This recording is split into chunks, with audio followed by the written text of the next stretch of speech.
Apple announced a slew of products, and yes, I know I'm late.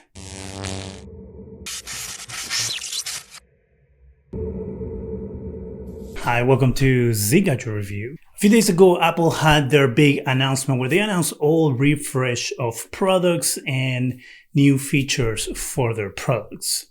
So let's get to it. Apple Watch Series 10 is getting a redesign. Apple Watch Series 10 is going to have a bigger display that extends to the sides of the watch, giving you 30% more screen area, a wider aspect ratio, and this will make it easier to type and read information on the screen. This is a wide-angle OLED display. It's going to make it easier to read at an angle as well. And the display is going to also be brighter, which you need on a watch because you're usually outside with your watch, and that sun does affect the brightness of the screen. The camera will also watch in an all-new polished aluminum, a new jet black color, which they made a big announcement as if it was an amazing thing, I guess. I don't know. I guess a lot of people have been looking for a black Apple Watch. That is also going to come with a rose gold and silver. This is also going to be the thinnest Apple Watch ever, coming in at 9.7 millimeters. That is 10% thinner than the Apple Watch Ultra 2 and previous generations. The watch will also have a speaker so you can hear sounds when you're searching for the watch. So if you're searching for your watch, you'll hear an alarm coming out of the watch thanks to those speakers. You also should be able to play music. The watch is going to retain its 50-meter water resistance rating. So that speaker is not going to affect it if you were thinking that it could. And what to do with the leftover titanium from all those iPhone 15s? Well, we're getting a titanium Apple Watch. The titanium Apple Watch is going to replace the stainless steel version of the watch. It is going to come in natural, that's what they call the color, gold and slate gray colors. It will come with the new chip, which is going to be the S10 chip. Now, of course, you got to get some new features in that watch to make it worth your while. And some of those features are going to be sleep apnea detection. Your watch will be able to detect if you are suffering of sleep apnea while you sleep. It's going to be in the app showing you the occurrences. A lot of people supposedly don't know that they have sleep apnea, and this will be a good way to find out. The other new feature is water depth. So if you are diving, swimming, whatever you're doing, your watch is going to show you how deep you are going, and it's going to have an animation of the depth increasing in your watch. And there's also going to be a new Tides app. So if you are a surfer or I guess, I don't know, a boat person, I don't really know, then you'll be able to go into the app and look at the tides and get an idea if the tide is good or bad. Now let's move on to Apple Watch Ultra. The Apple Watch Ultra is the super exercise watch that Apple came up with. This is going to have a new training load feature, kind of like Garmin does.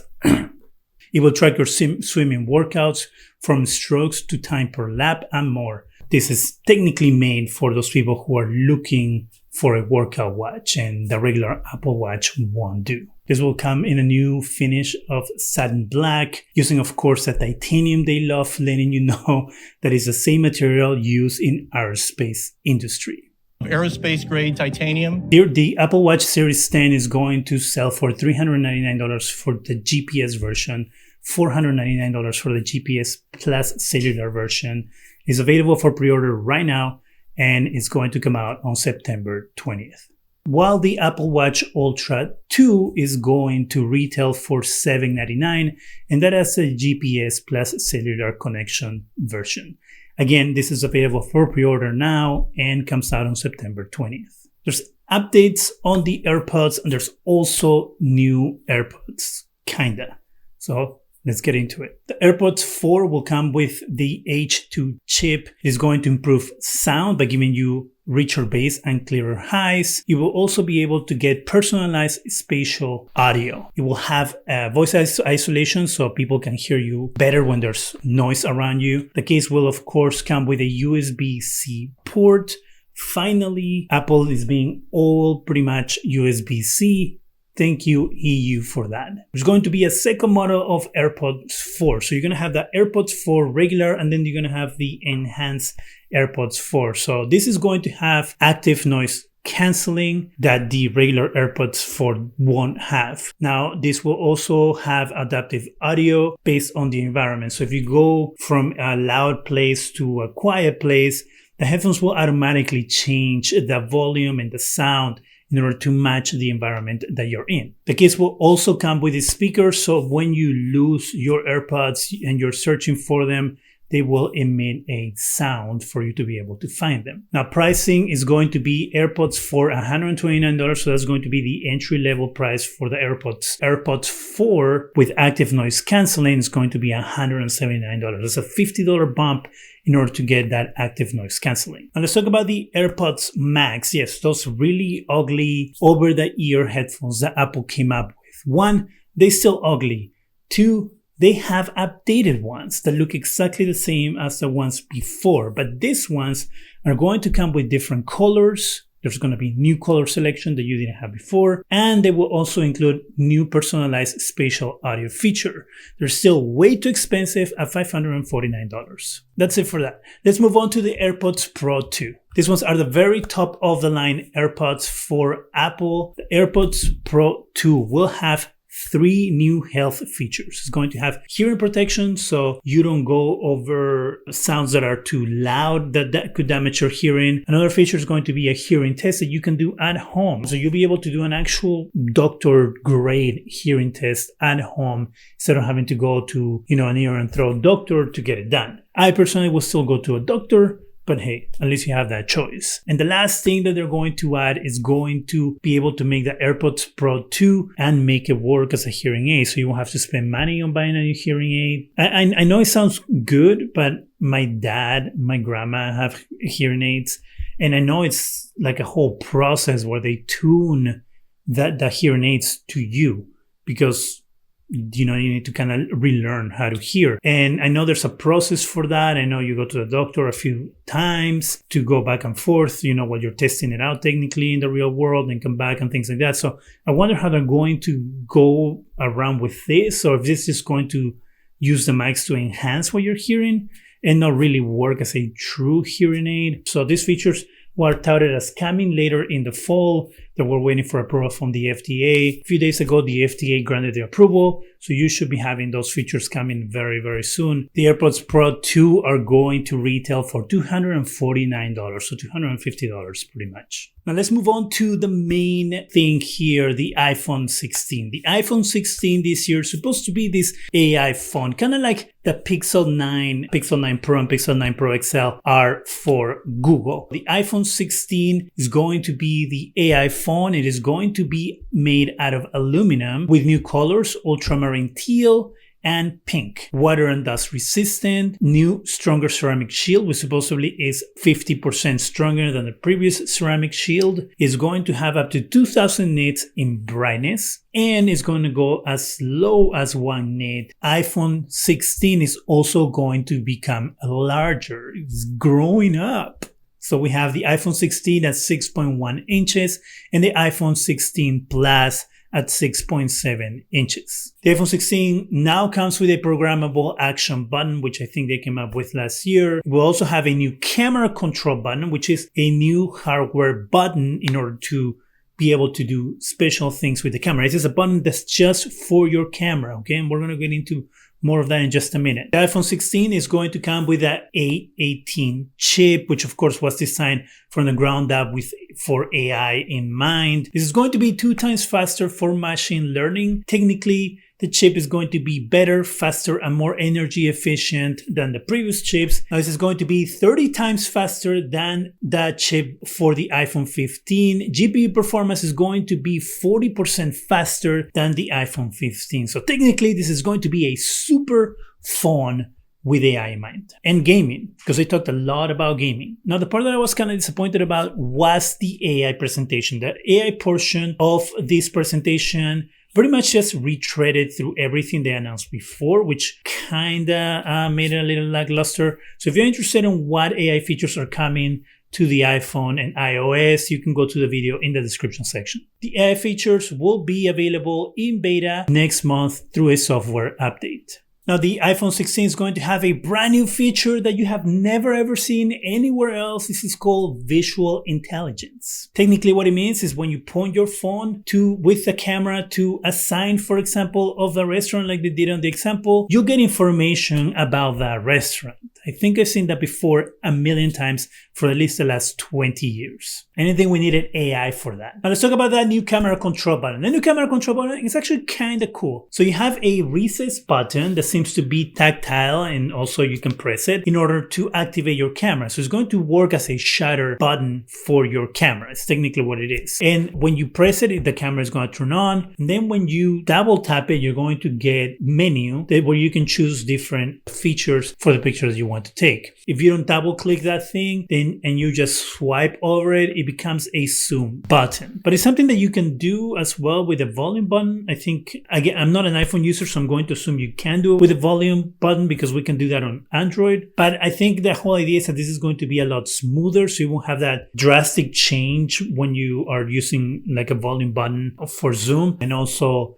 easier to get to your settings that you want to change by using the button instead of having to click on the screen. The camera is going to be a 48 megapixel main camera. You're going to have a 12 megapixel telephoto camera and a 12 megapixel ultra wide camera. It will shoot video at 4K 60 with Dolby Vision HDR support. So for all those people who have always been like, oh, who cares about Dolby Vision? This will also capture spatial pictures and video. This is that type of picture or video that gives that 3D effect that Apple has been going after for a while now, because they want people to use it with their VR goggles that they sold. They seem to focus a lot in gaming. Also, how powerful the A18 chip is for gaming. So for example, this is going to deliver 30% higher performance when playing games. It is going to boost ray tracing performance when you're playing games as well, especially AAA games. It seems that Apple is really positioning this phone as a gaming phone that you can use. More people have phones in their hands than computers, so why not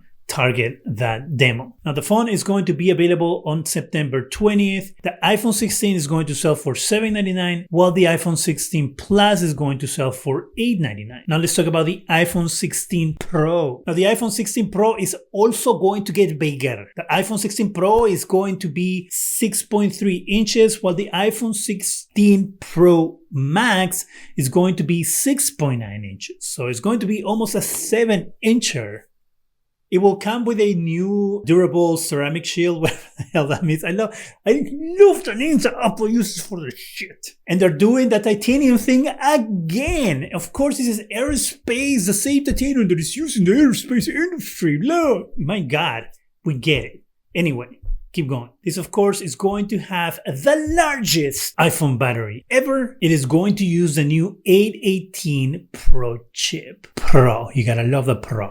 This will be the first chip to be built with 3 nanometer transistors, so we're very proud about that. That new A18 chip is really going for the gaming crowd on the phone. This is where all the gaming stuff are going to happen. This is going to be bigger, powerful. You know, all your games are going to run smoothly. If you have this phone and you play a game on this phone, hell, you won't need a 4K TV or a computer or a console, because this phone is supposed to do everything about gaming that you have never thought you wanted. This phone will have it. That is how they're selling it. Let's talk about camera, because camera is where we have most of the changes. The iPhone 16 Pro is all about the camera. So we're going to have a 48 megapixel camera, just like the vanilla iPhone 16. We're going to have a 48 megapixel ultra wide camera and a 12 megapixel 5x telephoto camera. Now, they're very excited about the new chip in this phone and the new camera. It is going to have technically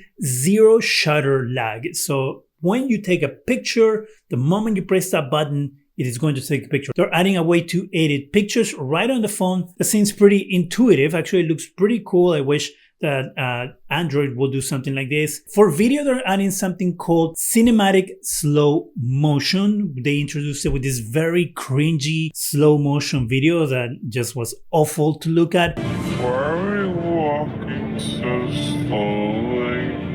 It makes this scene more cinematic. 4K 120 frames per second.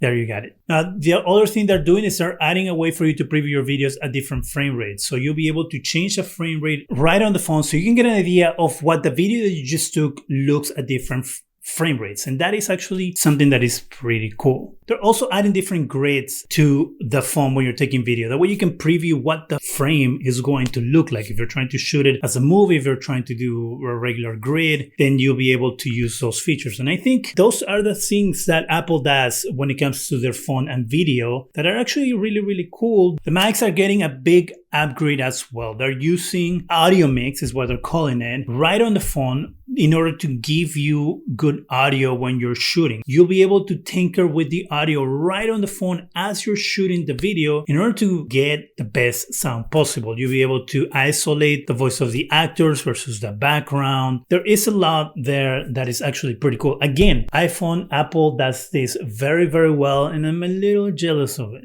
Now, the iPhone 16 Pro is going to start at $999, and the Pro Max is going to be $1,199. As I said earlier, it felt a little lackluster because the AI stuff had already been announced in a separate event. And I didn't see that there was going to be a lot more AI in this presentation as I hope there will be. I thought that these phones will have more AI features than what is going to be coming in the software update for pretty much everybody else. But it doesn't seem that that's the case, which kind of takes away that that little special thing about having these devices. If you have the 15, you're technically getting the same features as the people on the 16 are going to have.